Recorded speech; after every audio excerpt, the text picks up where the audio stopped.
Ladies and gentlemen, welcome to Just Three Jobbers, just two jobbers this week. Kevin Corcoran, the usual host here, is out traveling the country in the Black Hills, doing God knows what. It's just so I'm taking over the reins to host this week with my partner in crime, Mustafa Abdallah. Moose, how are you doing this week? Good. How are you doing, Max? I'm doing well. I'm doing well. Just the week-long hangover from July 4th. So Yeah. just do what I can this week. But yeah, no, it was a fun July 4th weekend. Got to see some friends, and now I'm hmm just back to reality, I suppose. So yeah, but we're here, and we're here to talk about Monday Night Raw. So yeah, it was.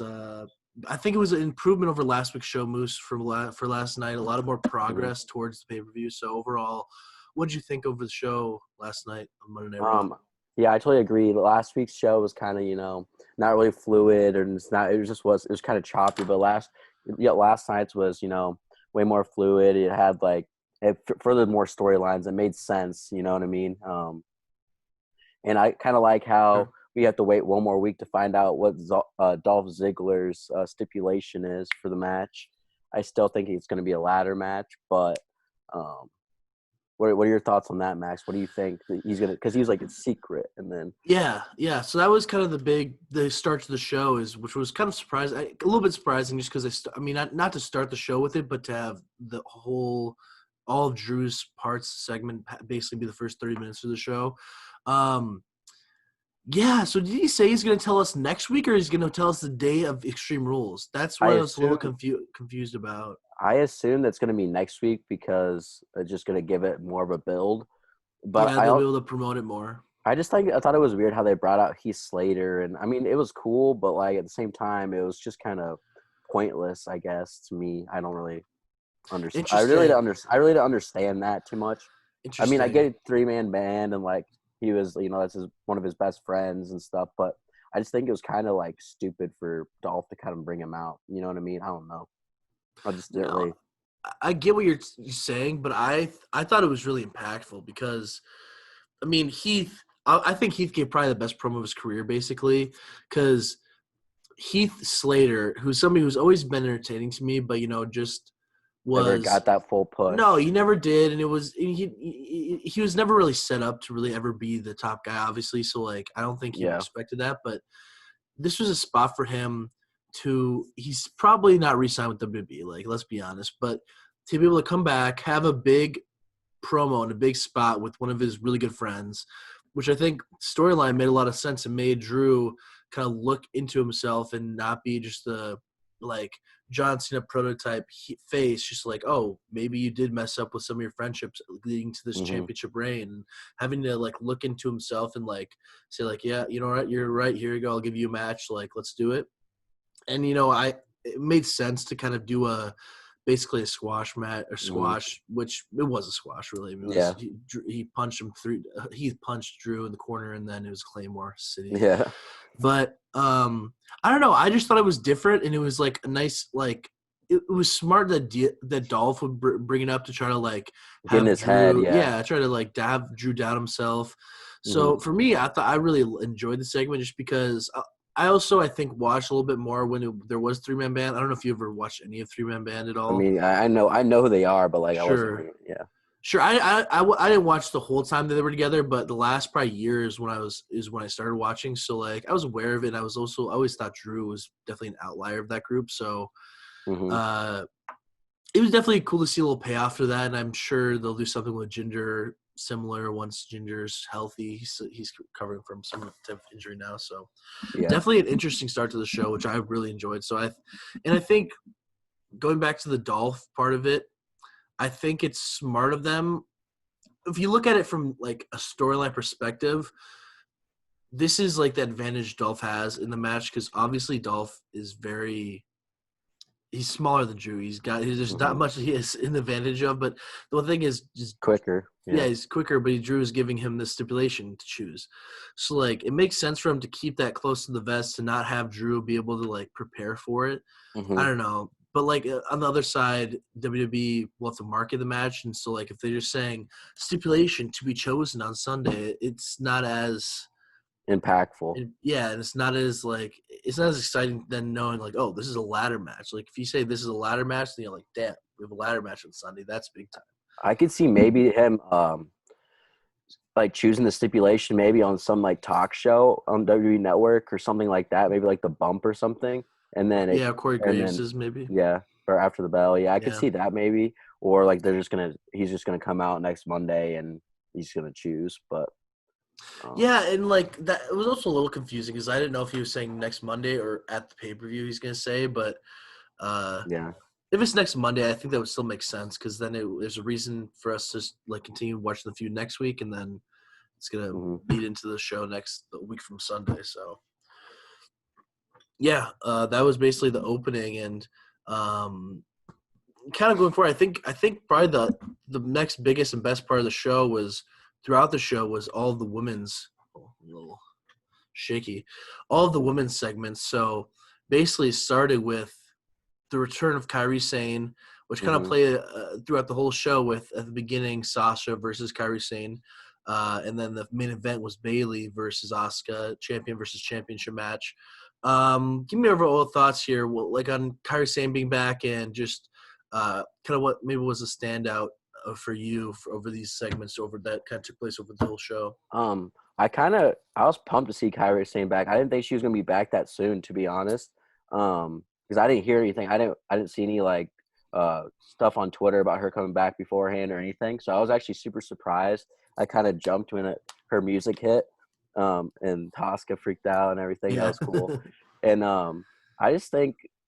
I think if Asuka loses to Sasha, which I don't think she will, I think they're gonna get the tag titles back. Sure. That's what I think is gonna happen. That would make sense. So they set up next week. They're gonna do the tag team title match, the Kabuki Warriors versus Sasha and Bayley. Yeah, this was kind of the through line for the whole show. So like after this opening segment with Drew and Dolph and Heath Slater is when they had this match, Sasha Banks versus Kairi Sane. I thought it was a really good match, even though it ended in DQ. Wasn't so that it made it a little bit less impactful, I suppose. But it was just great to see Kairi back because she's so solid. I mean, she's just like all four of these women are great.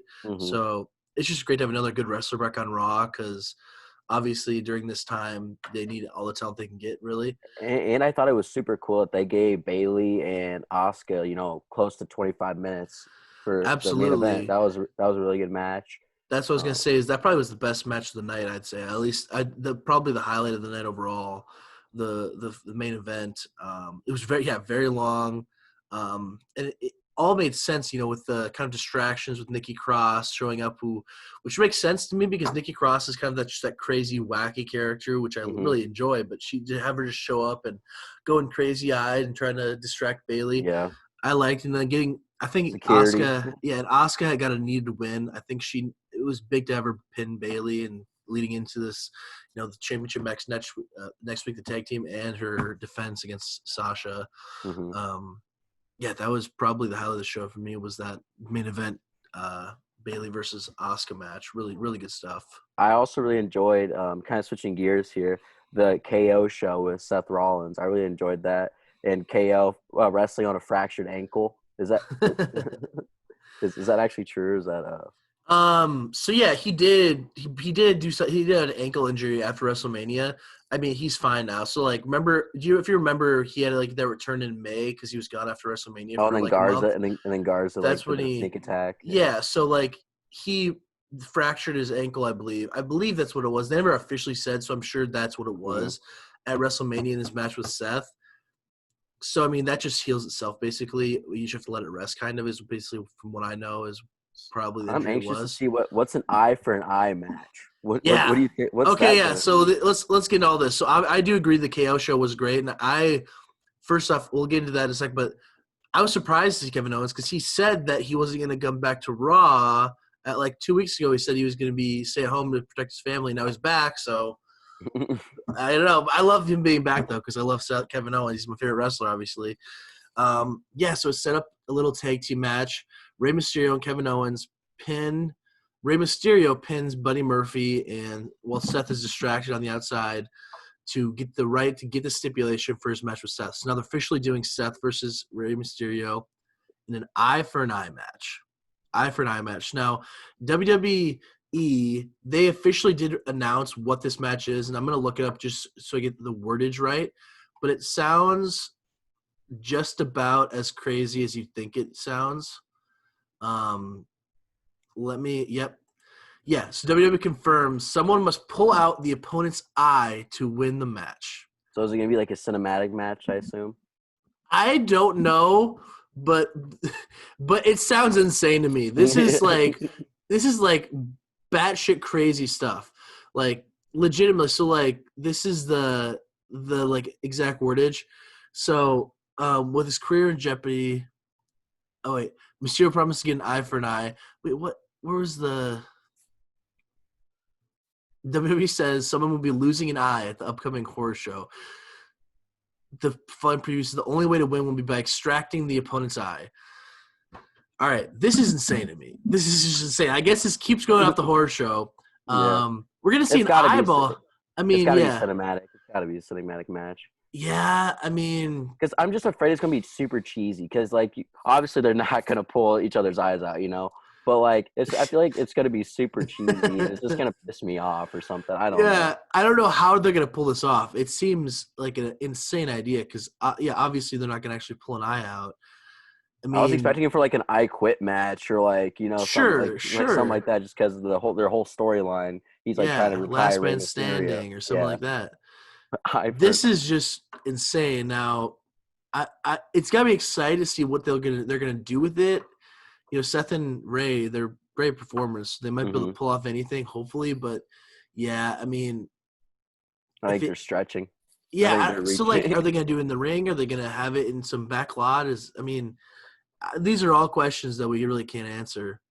But are they going to maybe – I mean, obviously films do stuff like this all the time without actually taking people's eyes out. Are they going to, bring on some special effects coordinators, some CGI artists to do a cinematic match and actually have it look like they're going to pull an eye? I mean, that's not PG. That's not going to be PG in their ratings. Yeah. But it might make for an awesome cinematic match ending if they could do like a CGI eyeball pull out. And it's perfect since there's no crowd. This is something they could do since there's no crowd. You know what I mean? Like, yeah. I'm anxious to see what's going to happen. And it's like, if Seth loses, if he gets an eyeball pulled out, I mean, at that point, like, that could be his character then. He could be just the pirate. I mean, he could be wearing an eye patch the rest of his career. Yeah, and then there'll be the reveal in like 2 years that he got like a cybertronic eyeball, and then it should be his real eye, obviously. Yeah. Or like obviously Seth even already has the patch over his eye socket of his mask. So like, I mean Ray. Yeah, sorry, Ray. Excuse me. So I mean, they can do the same thing with him, but also he's kind of towards the end of his career. So I don't know if you want him having taken a big L like this. I don't know. A lot of questions. Who do you think is going to win right now? If you predict, I know it's 2 weeks away, but if you predict after this show, who do you think wins? Seth or Ray? Yeah, I think they have to have Ray. I think Ray wins, just because of everything that's been going on, this whole storyline. Seth has been pretty much tormenting him and his followers. So I think Ray, and he hasn't wrestled. When's the last time Ray, besides last night? He hasn't wrestled since that eye injury when Seth. Yeah, I think it was that Monday Night Raw because he did the Money in the Bank match, and then it was the next day that. Mm-hmm. So I could see Ray winning, but I mean, I obviously wouldn't be surprised if Seth wins. I could go either way, but Ray makes absolute sense. But I think they might finally do it, and I think they might have Dominic turn on Ray, and I think Seth might have Dominic come with him. I don't know. That's the only thing that would make sense because that's Dominic takes his eye out. Yeah, Dominic takes his father's eye out. I mean, what a freaking turn that would be. And then he comes on Monday Night Raw the next day, and his eye in like a little case. He's like.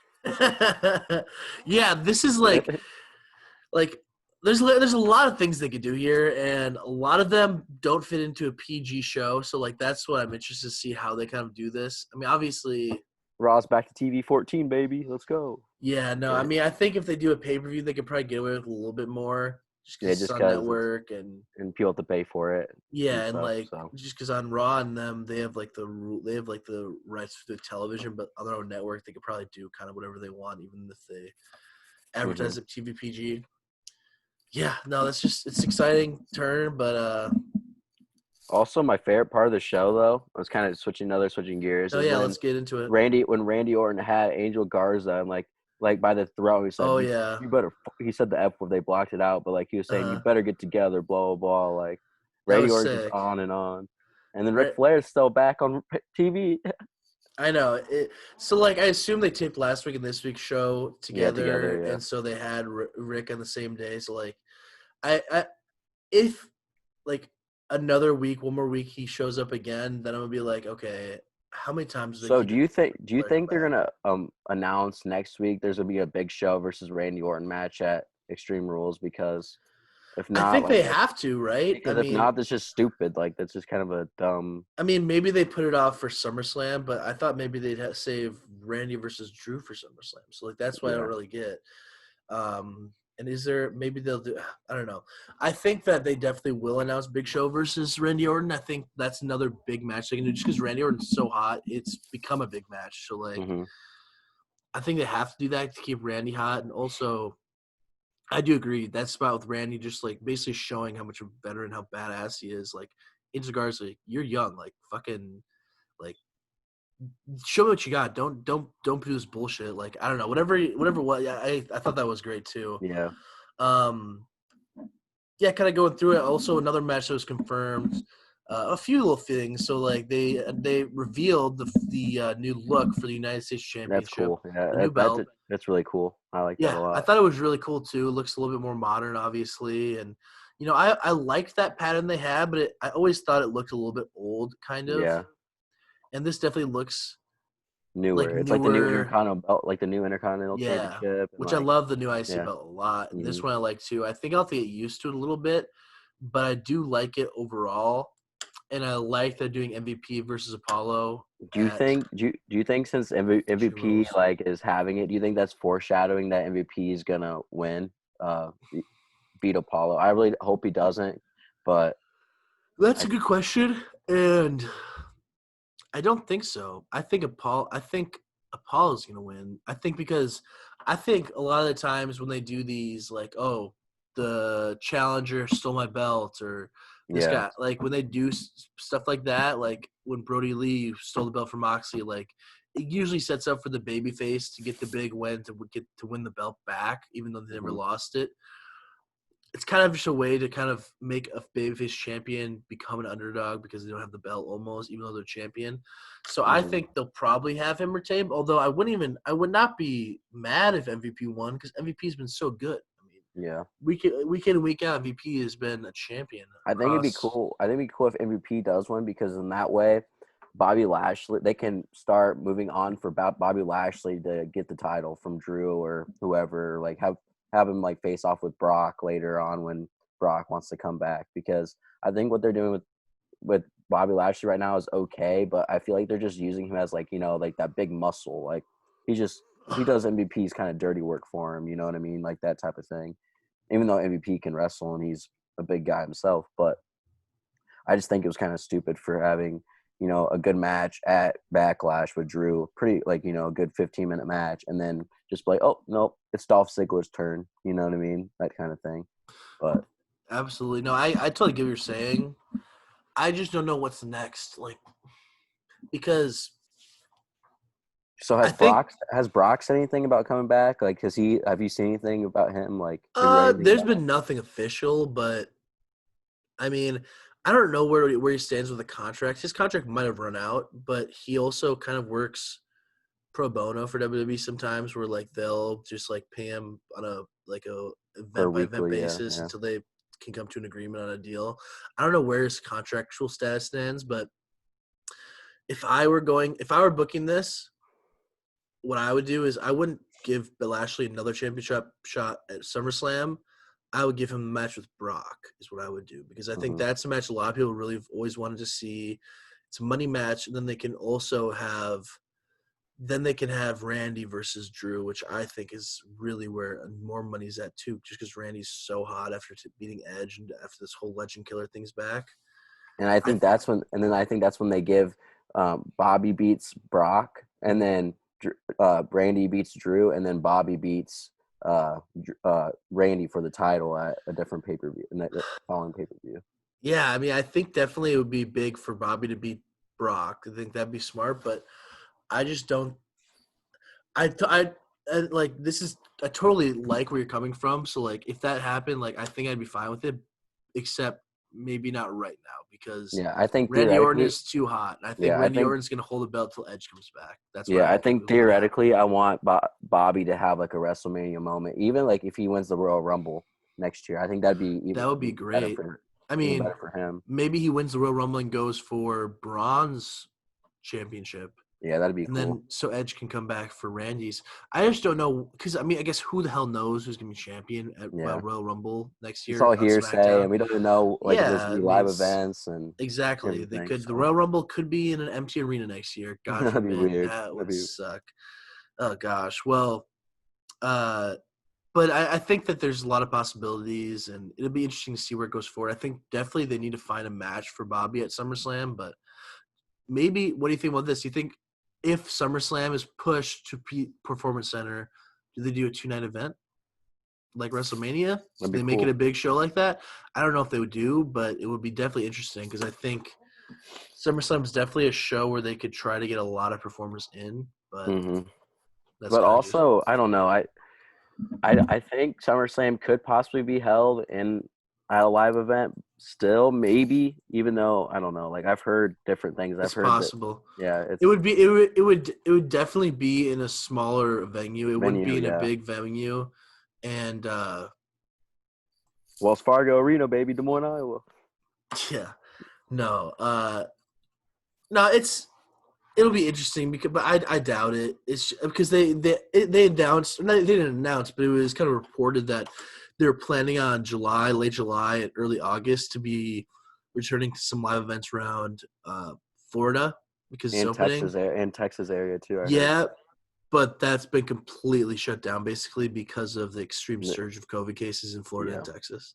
yeah, So which like is they were planning on it, and then they opened up, and then COVID kind of went crazy, and hmm I don't some know what's weird gonna times, happen man. Weird because times. there's been apparently like 30 positive cases in WWE or That's why I more. think it's crazy. This right now is such a great time for wrestling. So much talent. So many people are on their game right now, but we just can't have like the live events. You know what I mean? It's Yeah, just it sucks. I mean, people are so hot. Drew's having the run of his life with no crowd. I mean, God, yeah. how weird is that? And then I mean, Randy and then Edge, even though Edge got hurt, but Edge was on. yeah, to have that match, Bobby. yeah, it's an insane time period. But you know, looking back on it, I'm gonna be happy I had wrestling at this time, and And I think once everything gets back to somewhat normal, the live events are going to be even more crazy than they were before. So even all the Raws yeah, too, all the Raws and SmackDowns and XTs, I I think the agree. fans will be, I think that's fans for are going to any. appreciate it more. They're going to be more appreciative to be able to go to these shows. So they're going to be louder. They're not going to just sit down and wallow in their seats or whatever. Mm-hmm, And I think WWE is also going to have to not take for granted that they just have Raw and SmackDown each week. They're going to have to put out good shows, kind of like mm-hmm. they've been doing this whole time. Like obviously the show, the odd show here and there has not been great, but for the But most part, I think they've put on some good shows here just because mm-hmm. they've realized they have all the time in the world to set up these shows. They can record it at the PC. They can edit it together.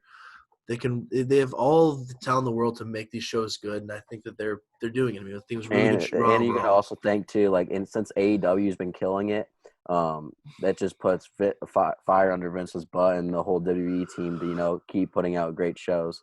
Because I have a feeling if AEW wasn't a thing, I don't know what WWE would be like right now. Oh, I don't know either because I Yeah, mean, I think it'd be I think NXT is 1 hour still on the network if there's no EW. I don't think NXT is moving to USA if there's no AEW on Wednesday nights. mm-mm. Um, I mean, obviously, talent-wise, there might be some guys in AEW that would have came to WWE if there was no option of AEW. Maybe Impact and ROH are bigger. I don't know. It's definitely a huge hypothetical. Maybe we can spring that one on Kevin next week once he's back and recording with us. Um, other than that, unless you have any last minute ideas for the show, I'm gonna say that was basically our review for Monday Night Raw. I thought it was a really good show overall. I Mm-hmm. thought it was better than last week, and I'm excited to see the go home show next week. It's got me excited for Extreme Rules. The Yeah, horror so show. I'd probably rate it. I'd probably say 7.5 out of 10 around there. I was literally thinking 7.5 out of 10 too, and I'm not trying to do that, but that's what it is. That's exactly what I thought too. So 7.5 out of 10. That's the official Just Three Jobbers rating of Monday Night Raw on July 6, 2020. We should be back here recording on Thursday for the second week of Great American Bash and Fighter Fest. I know last week we missed the recording. There was a lot going on July 4th, traveling and whatnot. So we'll be back, and we'll probably maybe give some thoughts from last week's shows as well. So, you can follow me at Max_Walk. And you can follow me at Abdallah_20. Absolutely, and that will do it for this week of Just Three Jobbers. Peace. Peace.